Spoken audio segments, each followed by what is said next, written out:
बनाओ। उन लोगों ने इस चीज पर अमल किया, उनके स्टैच्यूज बनाए। पहले तो ये सिर्फ एक मेमोरी के तौर पर थे,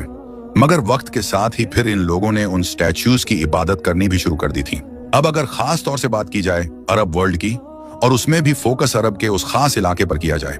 कि जहां पर मक्का, मदीना, ताइफ जैसे शहर मौजूद हैं, या जहां पर आज सऊदी अरेबिया नाम का देश बसता है, तो उसके लिए तो हमको पैगंबर हजरत इब्राहिम अलैहिस्सलाम के ऊपर नजर डालनी पड़ेगी। ये वही पैगंबर हजरत इब्राहिम अलैहिस्सलाम हैं कि जिनको यहूदियों और ईसाइयों में या बाकी वेस्टर्न वर्ल्ड के लोगों में अब्राहम के नाम से जाना और पहचाना जाता है।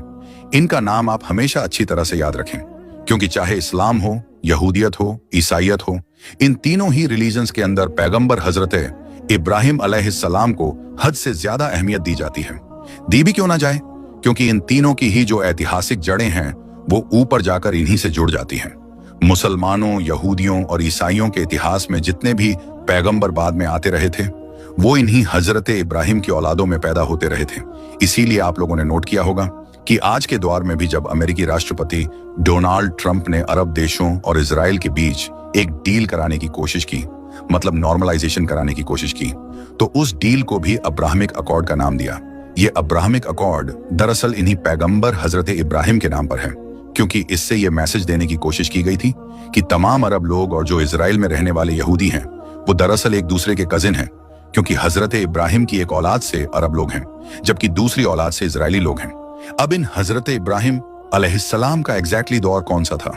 इसको लेकर अभी तक भी कुछ खास क्लैरिटी नहीं है, मगर तीनों ही रिलीजन्स के अंदर जो उनसे रिलेटेड बहुत सारी इंफॉर्मेशन पाई जाती है, उसको एक जगह पर इकट्ठा करके और बाकी भी बहुत सारी रिसर्च करने के बाद मॉडर्न हिस्टोरियंस और आर्कियोलॉजिस्ट ने जो एक अंदाजा लगाने की कोशिश की है, उसमें यह बताया गया है कि शायद इनका दौर 2000 से लेकर 1700 BC के बीच में रहा होगा। मतलब ये कि पैगंबर हजरत ईसा से लगभग 1700 से 2000 साल पीछे, जबकि आज के दौर के हिसाब से देखें तो 3700 से 4000 साल पहले। अब वर्थ नोटिसिंग बात यह है कि जब यही पैगंबर हजरत इब्राहिम अलैहिस्सलाम आज के दौर के इराक के इलाके में पैदा हुए थे, तब न सिर्फ इनकी कौम बल्कि आसपास के तमाम लोग, इवन इनके घर में रहने वाले जो इनके फादर या अंकल थे, जिनका नाम आजर बताया गया है, वो तब बुत की इबादत किया करते थे। न सिर्फ इबादत बल्कि इतिहास में ये जो आजर नाम का इंसान था, इसके बारे में तो लिखा गया है कि इसका पेशा ही यही था, मतलब ये इंसान बुतों को बनाकर बेचा करता था। दूसरी तरफ पैगंबर हजरत इब्राहिम अलैहिस्सलाम ने तो बहुत कम उम्र से ही इस चीज को अपोज करना शुरू कर दिया था, जिसका नतीजा ये हुआ कि ना सिर्फ उनके कौम के लोग ही उनसे चिढ़ने लगे थे, बल्कि उनका ये जो अंकल या फादर जो भी रहा होगा,